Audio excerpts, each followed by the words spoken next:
Hi there. I previously did a video on demystifying some of the trickier chord positions you find on the mandolin. In this video, we'll specifically go over minor chords, both in the open position and chord shapes that you can move all over the neck. Let's quickly start off by defining just what a minor chord is. A major chord is made up of a root, third, and a fifth, the first, third, and fifth notes of a scale. In this case, we're showing you the key of C. So you take that third note and you flat it. The third note in a C chord is the note E. We also have the notes C and G. So we'll take that E note, the third, and we will flat it, meaning to lower it. And that gives you that recognizable mellow sound. Another recognizable sound that can help your ear recognize the minor chord is if you think of the traditional church Amen. So from a C to a C minor, and then you resolve back to a G. Amen.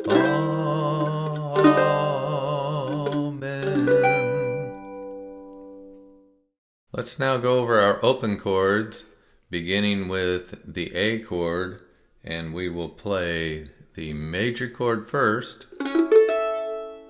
followed by the minor chord that can be derived by flatting the third. The third is on the fourth string. We will lower it to the fifth fret from the sixth fret, and there's our A minor. Here's a three-finger B major chord. To turn that into B minor, you simply lift up your first finger. Quite often that will be played with fingers 1 and 2. And you're blocking the first string so you don't get any sound. We previously showed you the C to the C minor, two-finger chord. You can strum all 4 strings when playing C major. When you go to C minor, you're dropping the third, the E down to E flat. You don't want to hear the open first string, it would clash. And some people play that with their third and first fingers for more comfort. We next can take our two-finger D chord, all 4 strings. You have to flip your fingers around, fingers 1 and 2, so that you can drop that second fret down to the first fret to pick up your F note, lowering the F sharp.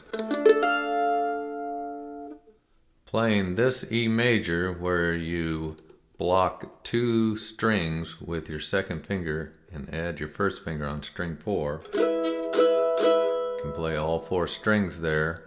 You simply lift up your first finger to go from G sharp to G. There's your E minor. Many people will play that with their first finger. To find F minor, simply take what we played for E, move your E major up to F major. 3-string chord at that point, don't include the first string. And then you want to lower your first finger down to the first fret. In doing so, you have quite an awkward stretch, so people tend to bring their third finger in to get that double string note there. The simple G to the G minor will remind you of going from C to C minor, but in this case you can play all 4 strings. Just lower your first finger down to the B flat from the B, and again you may choose to use fingers 1 and 3. Another interesting move that just happens to be a coincidence is if you know this F chord that uses all 3 fingers on frets 1 through 5, leave that second string A open, move all 3 fingers up, and you'll have an F sharp minor, which gets used in many fiddle tunes like Cherokee Shuffle.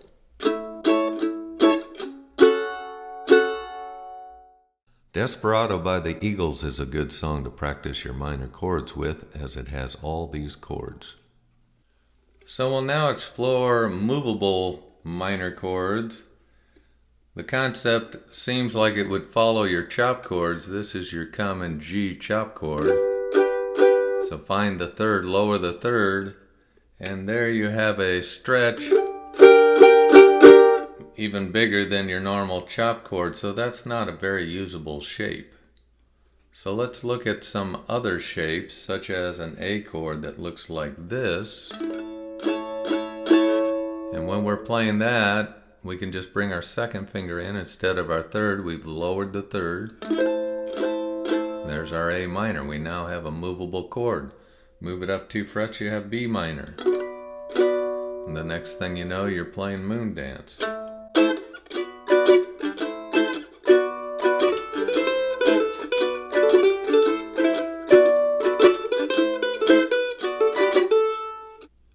You can take the A minor shape that you just played, move fingers 4 and 2 over one set of strings, and you'll have a D minor chord.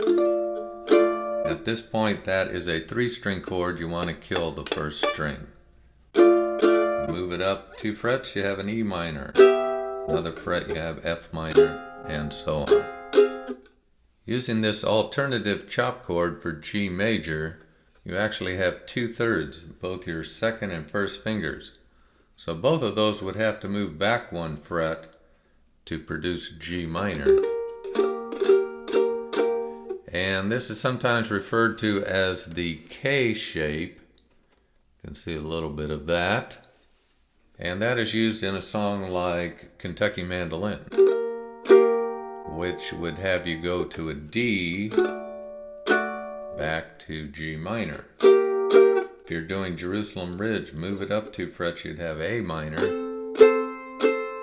going to E, back to A minor.